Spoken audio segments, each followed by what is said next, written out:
A Secretaria de Estado de Administração Penitenciária realizou hoje, junto à missão Amigos de Cristo da Igreja Presbiteriana de Manaus, uma ação social no Complexo Penitenciário Anísio Jobim Compage. Sigrid Avelino tem mais detalhes da ação. Monalisa, a ação social aqui no Complexo Penitenciário Anísio Jobim vai até às 3 horas da tarde de hoje. Cerca de 40 profissionais vão prestar atendimento odontológico, médico, jurídico e psicológico para cerca de 200 a 300 presos do regime fechado aqui do Compage. Entre esses serviços está a distribuição de medicamentos, consultas, testes rápidos de diabetes e HIV. O Estado, por si só, não tem a capacidade de resolver essa questão, devido à grande população carcerária. Então, o Estado conta com essas parcerias com faculdades, com universidades, com instituições não governamentais, com entidades religiosas, então, para nos auxiliar, e nós temos sido recebidos muito bem essas pessoas que querem ajudar ao encarcerado, ao homem preso, né? Eu volto com você. Com o período do inverno amazônico, que vai até meados de maio, aumenta o número de casos de viroses na cidade de Manaus. As constantes chuvas que castigam a capital e o clima quente e úmido contribuem para a proliferação de vírus que causam viroses como resfriados, gripes e até alergias. O inverno amazônico começou em novembro e vai até meados de maio. Nesse período, as temperaturas ficam mais amenas, principalmente no início das manhãs por conta do tempo chuvoso. Um período que acaba contribuindo para o surgimento de resfriados e outros tipos de virose.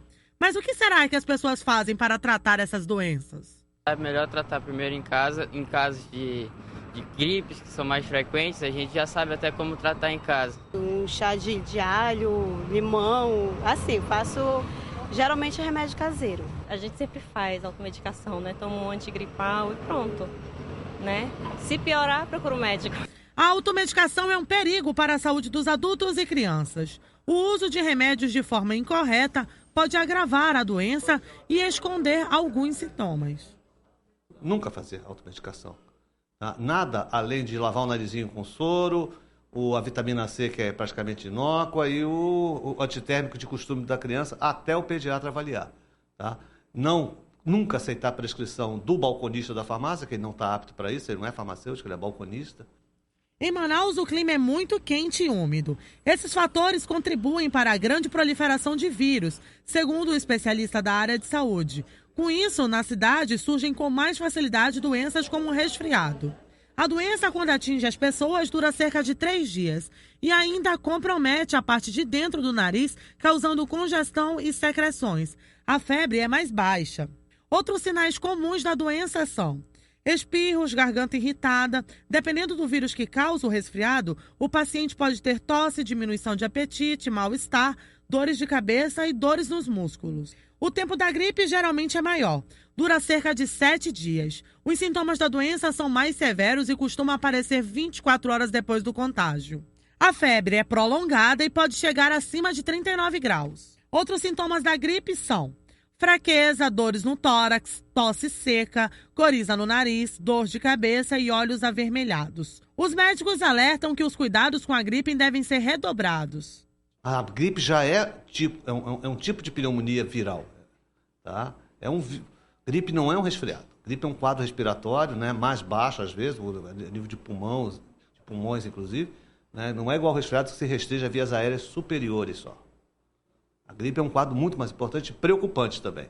Para reduzir as chances de contaminação do vírus da gripe ou resfriado, tanto nas crianças e nos adultos, alguns cuidados de prevenção devem ser tomados.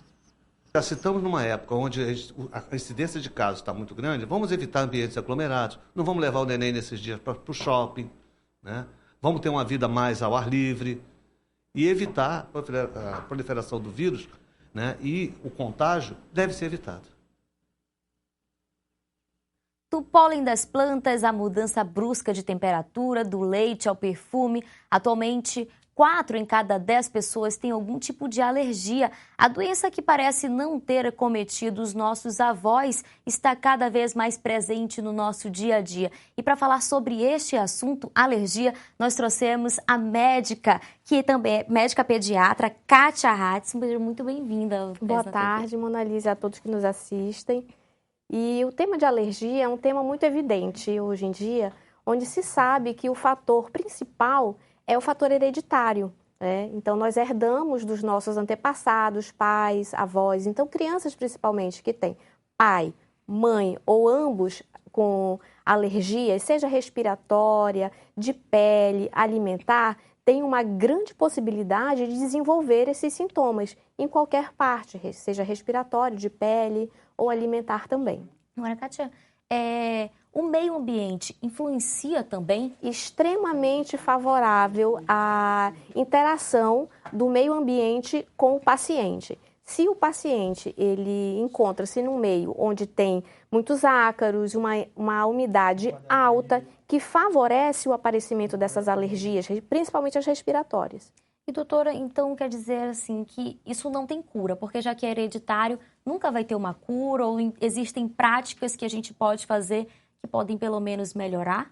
Sim, nós trabalhamos com a prevenção do aparecimento das crises, a diminuição dos fatores para evitar a maior incidência das crises alérgicas. Mas cura mesmo não tem, Até né? então, ainda é uma grande expectativa, se trabalha para isso. E como é que a gente pode descobrir as nossas alergias? Existem testes que podem mostrar quais tipos de alergias que aquela pessoa pode ter? Na maioria das vezes, começam com os sintomas, onde a criança ou o adulto vai ao médico, expõe as suas queixas e o profissional sugere que seja um processo alérgico. A partir daí, parte-se para avaliação laboratorial de alguns exames, como, por exemplo, a pesquisa de IgE, que são específicas para alimentos, pólens, ácaros. Se faz a comparação entre os resultados e a clínica do paciente, onde se estabelece o diagnóstico. E, doutora, existem alergias que podem matar? Eu, por exemplo, eu tenho alergia a camarão e eu tenho um fechamento de glote, né? Então, posso correr o risco de morrer? Existem alergias que realmente podem matar? Sim, a alergia é uma hiperreação do organismo a determinadas substâncias, onde essas reações podem ser exageradas, ocorrendo o que a gente chama de anafilaxia, ou choque anafilático, como é mais popularmente conhecido, que dá o edema de glote, que é uma emergência médica. E nós vivemos numa região que a gente vive assim, né? Entre o calor e a umidade. Agora a gente está nessa época mais úmida, de muita chuva, mas já a gente já vai entrar aí nesse calorão.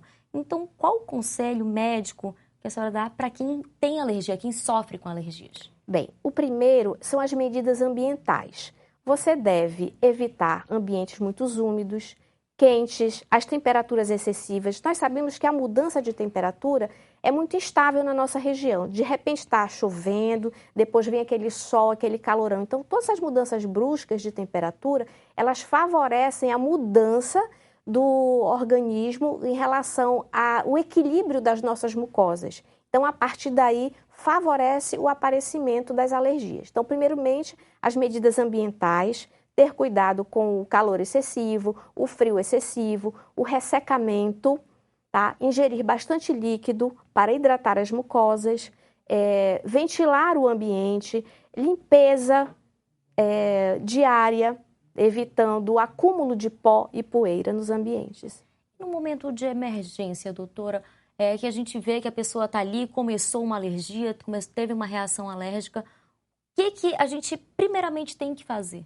Bem, primeiramente procurar o serviço de urgência e emergência para que seja definido qual o grau de necessidade de intervenção. Então, para isso é que o profissional médico vai agir de acordo com o quadro que estiver ocorrendo naquele momento.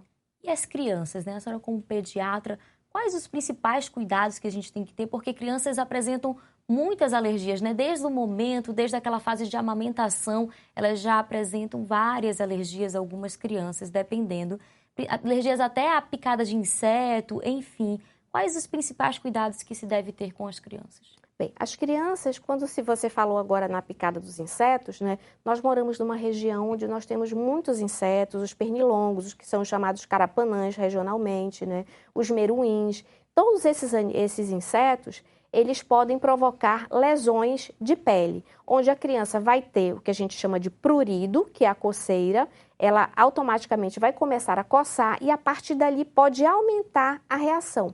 Com isso, as medidas, mais uma vez, as medidas domésticas de cuidado, de proteção com a pele, uso de roupas um pouquinho mais compridas, nas áreas expostas, como braços e pernas, uso de repelente nas crianças maiores, principalmente a partir de 2 anos de idade, né? E o controle ambiental. Existem alergias que enganam a gente? Parece uma coisa simples, mas que logo pode se tornar um grande problema de saúde? Sim, principalmente as alergias relacionadas ao trato gastrointestinal, como, por exemplo, a questão do leite, tá? O glúten, tá? Que você acha que não é nada, é um desconforto abdominal e, de repente, com o passar do tempo, você já tem o envolvimento de outros órgãos. E a criança que ela é amamentada no peito, ela tende a ter menos alergia por ter sido amamentada? Porque geralmente tem esse dito popular, né? A criança que ela foi amamentada no peito, ela tem muito mais imunidade do que uma criança que, por exemplo, não conseguiu ser amamentada, a mãe não teve leite, aí teve que logo colocar na mamadeira, nas fórmulas, né? Realmente isso é verdade? É cientificamente provado que o leite materno é o que confere a maior proteção imunológica para o bebê e a sua vida futura. Mas isso não isenta, como eu já disse no início, que o fator hereditário também é muito presente. Tá? Então, logicamente, que o bebê amamentado ao seio vai ter uma proteção muito maior do que aquelas crianças que não são amamentadas ao seio. E, para a gente encerrar, doutora, eu queria que a senhora falasse sobre essa questão da automedicação. Ela pode ser muito mais prejudicial do que ajudar no tratamento? Com certeza. A automedicação, quando um pai e uma mãe, ou mesmo um adulto, usa uma medicação, ele nunca faz isso para o mal. É sempre com a melhor intenção de ajudar, controlar. Mas deve-se sempre ter a indicação e a ajuda do profissional médico, que vai saber orientar qual o caso, a que medicação aquele caso necessita.